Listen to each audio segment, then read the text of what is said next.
রাঙামাটির বাঘাইহাটের দুর্গম পাহাড়ে ইউপিডিএফ এর আস্তানায় অভিযান চালিয়ে AK-47 রাইফেল সহ অস্ত্র ও গোলাবারুদ উদ্ধার করেছে সেনাবাহিনী। বান্ডেল থাকলে প্রতি সেনমানিতে টাকা বাঁচবে। বিকাশ সেনমানি বান্ডেল কিনে জিতুন প্রতি লেনদেনে। এখনো সেনাবাহিনীর অভিযান চলছে ওই আস্তানায়। মঙ্গলবার এক বার্তায় এ তথ্য জানিয়েছে ISPR। সেনাবাহিনী জানায় তাদের অভিযানে AK-47 রাইফেল ছাড়া 3টি বন্দুক এবং বেশ কিছু গোলাবারুদ পাওয়া গেছে ইউপিডিএফ এর আস্তানা থেকে।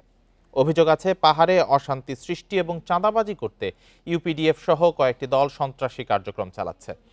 এর আগে গত শুক্রবার রাত 8:30টার দিকে খাগড়াছড়ির দীঘিনালায় ইউপিডিএফ ও জেএসএস এর কর্মীদের মধ্যে সংঘর্ষে 4 জন মারা যান।